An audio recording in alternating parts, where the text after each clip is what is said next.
Yes! Oh, yes! Do you know why I'm happy? Do you know why I'm happy? Public land. New York State. Oh, I'm happy. I'm happy. I'm so happy right now. I'm pumped. I'm pumped. I'm freezing my ass off.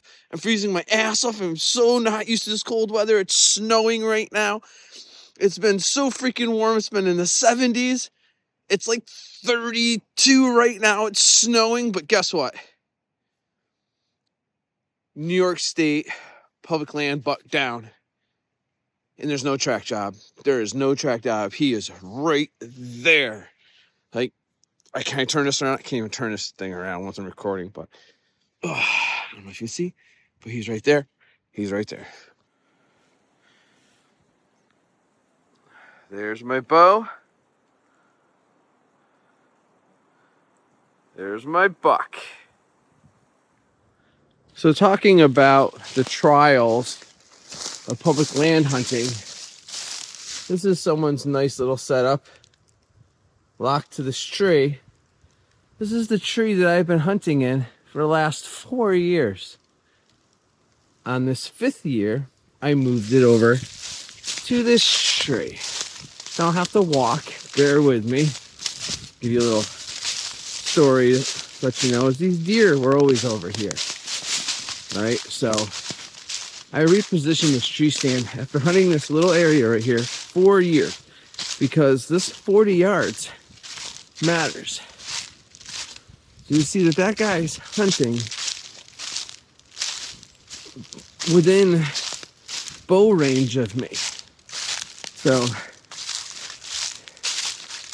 here I am, right here. You see it took 2 seconds to get here. All right. But yet, why scout for deer? Why know what you're doing when you have somebody that already knows how to hunt?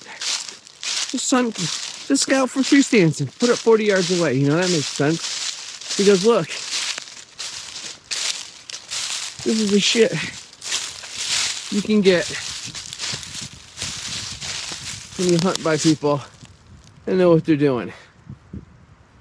I am absolutely stoked to take this deer. I feel even more accomplished that I did it with somebody hunting just 40 yards away from me, trying to steal my spot that I've hunted. This will be the 5th year. Too insane.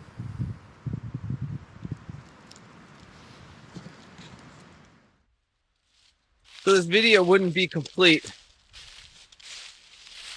if I didn't show you this rub. Now this rub has been here since before archery season began. It's been here since September, maybe even August. And that buck that I just shot, I wish I had video of it because he came in through right here. My tree stand's only right there in that tree. It's far away with the GoPro, but it's really close. We're talking 10, 15 yards. And he walked straight to this tree and smashed it and rubbed his antlers all over it. And it was a sight, and it got my heart pumping. And I was all giddy like a little girl on her first date, and I was so excited seeing him do that. And then he walked straight up here. You can see he's only right there. He walked straight over here, and I'd have to find the blood exactly. And he was going right to my mock scrape. But he got to, let's see what all the blood, he got to right here, and I said, bam, and he was quartered away. You see my tree is right, he's actually right here. My tree's right there. He's right there. He said, right, mock scrape. I don't know if you can see, it's right over that log right there. I said, bam, he stopped right here. I shot, he was quartered hard. I hit his spine because of the quartering. And he dropped and dragged himself right here. And then I heart shot him right here and put him out of his misery. But what a great deer. Now, this is the great thing, is like, look at this. He's an old warrior. Broke that main beam fighting with somebody, which is kind of crazy because I've been hitting them rat-on horns, getting no response from these guys. I've been grunting this morning a bunch. I don't know if that helped. But I didn't hit the rattling horns at all. So, I mean, some of you guys will look at this deer and maybe not be that impressed because I have a lot of friends and a lot of followers and watchers from great states like Kentucky and Ohio and Indiana and Illinois and Kansas and all them other great states that I'm forgetting. And our genetics, though, here in New York, especially on public land, this is a freaking stud. You're not going to hear me say, well, he ain't a monster, but no. This guy, he's a New York State public land monster right here. We might all define monster a little differently. And it's probably why people, when I hunt out of state like Ohio or Kentucky, they think I'm crazy when I see these 130-inch deer and be like, he's a monster. Well, it's because I'm chasing these guys that are 120, 130 really hard. And we don't have anything really bigger, you know, so it is what it is. There's bigger deer out here, don't get me wrong. I mean, there's probably a booner out there, but it's like finding a needle in a haystack. It's not that good. So look, we'll go over here and I'll show you why I was in this area. I spend a lot of money on scents. And here's a mock scrape that I started 3 years ago, and it's been going every year. All right, so they come in, they smash this tree, they scrape this up pretty good. I just freshened this up this morning because it just rained out yesterday really hard, and it kind of made it old, so I made it new. And he must have smelled the shit I put in there because he was heading right for it. Now, my tree's right there, 30 yards from the scrape, and exactly on the other side of it, 35 yards, I have another scrape. It's not one of my mock scrapes. It's a natural scrape, but I do freshen it up like a mock scrape. I didn't put it there, though. The deer did. And this one here that I was just talking about, I started it down the hill a little bit. So my mock scrape was literally about, I don't know, a yard and a half down, kind of over by this rock right here. And a big buck came in and he started scraping over there instead. And so really, that's not really my mock scrape. That's a natural scrape because he put it there.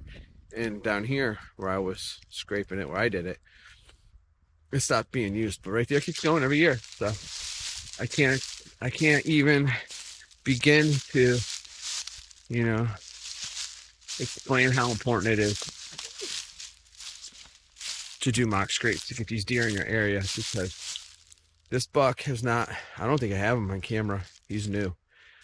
He's either just passing through or he's been through one night and smelt the scrapes and didn't get in front of the camera. But I don't think I have him on camera. Here we go. Getting it done here at Man-Child Outdoors. All right, so this is my 2022 New York State public land archery buck. All right, the Mathews V3X and Musacchia Broadheads ate this one up. All right, I couldn't be more pleased with this morning. Now, bear in mind, this morning when my alarm clock went off, I wanted everything but to get out of that bed. I wanted to lay next to my wife, be warm, stay under the covers, and go back to sleep. And I hit the snooze button for a good 30 minutes. I finally got up and said, there's a cold snap. It's November. This is the week in November that deer get shot where I'm at. This is the week, almost to the day. Yesterday, a year ago yesterday, a nice 9 was taken off this. Well, it was an 8-point mainframe 8 with a kicker 9 off the G2. But it was on the 12th, I think, or the 13th, and today's like the 12th or the 14th. It was the day before today. Anyway, in a couple of days, a year ago today, I shot my target 9. It wasn't able to recover him.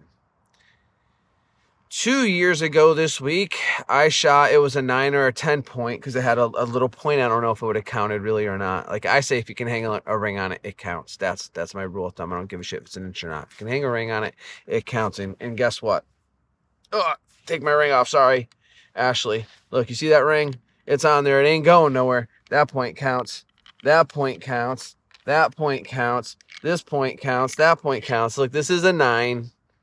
Say what you want. I love it. I'm happy. I couldn't be more pleased.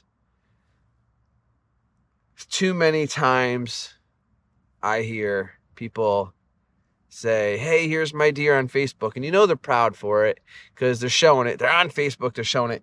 But they're like, he's not a monster. But look, I know you guys from Ohio, Kentucky, Illinois. You're not going to look at this buck and say, that's a monster. But here in New York, where I hunt, he's a monster. This is the genetics. This is the potential of the deer around here. They get bigger, don't get me wrong, they do, but it's like a needle in a haystack, and it's like a pipe dream.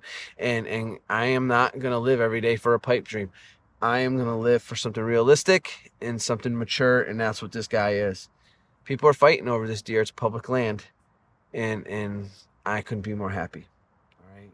So a lot of you guys are going to say, is Man Child Outdoors, where's the shot video?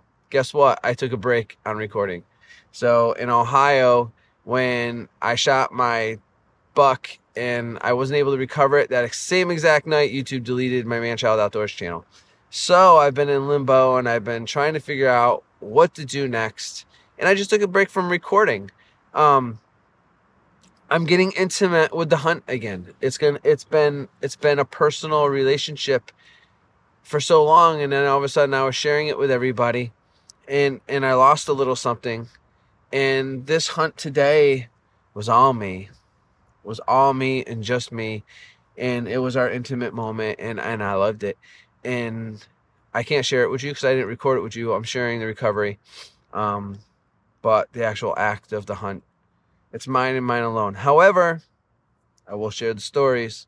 As far as going ahead in the future, Man Child Outdoors will begin to record again eventually when I get my head back on straight and I have the mental capacity to want to do it again. Right now, I'm just taking a break. So, I'm sorry if people really wanted to see this go down, but you can't. But you can see him now. Look at him. He is a sweet buck. And I couldn't be more pleased. So, Man Child Outdoors absolutely loves all the camaraderie and the fellowship amongst hunters that I have seen through Man Child Outdoors. So I almost let it dissolve. I almost let it go away. I was bummed out, pissed off at YouTube and whatnot. And sometimes, you know what I'm saying, when you're doing stuff like that, it's so exhausting. The video editing, the lugging around equipment, the expenses of everything, they take a toll. And sometimes I got distracted. And one of the things I got distracted with is subscriber counts and stuff like that, because I wanted to feel like there was a reason I was doing this. But you can't do it for anyone but yourself. And I realize that now. Subscriber counts don't matter. I was paying attention to them too much. What I've seen since I've taken a step back is the fellowships amongst hunters, the amount of friends I've made, the camaraderie that I feel now that I didn't feel before the channel. Before the channel, I was a lone hunter. I was out by myself, doing it by myself. And that's not what hunting's about. That sucks to hunt by yourself. Like, I'm out here and I'm being successful today by myself. But you know what? I'm sitting here in the woods with a camera by myself. It'd be way better if I had somebody here with me. Just saying. Like, even if I didn't shoot this deer and somebody else shot this deer, that's better. I really miss my cousin that would be here with me right now. And whether I let the arrow go or he let the arrow go, I don't give a shit, because we're sharing it together. And hunting's about relationships and about sharing the outdoors. Don't lose sight of that. I lost sight of that. And when I was blessed with family to be around, you know, it got to be such a competition. Sometimes we didn't, you know, share the time together as much as we should have, but we should. And that's what I'm starting to do now. In Ohio, when I was down there, I had my tree stand in a tree that I was going to hunt the next day. Guess what? I didn't hunt that area the next day. Someone else did that came in that needed a spot. I pulled my tree. I walked up the ridge. I hunted in a different spot, and I gave that person my spot. And that's what we do. We share the outdoors, and we enjoy it together.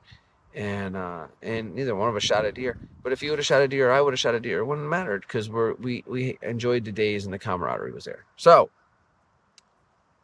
that's probably long-winded, and I'm sorry, but hunting's an emotional experience for me. It's spiritual, it's emotional.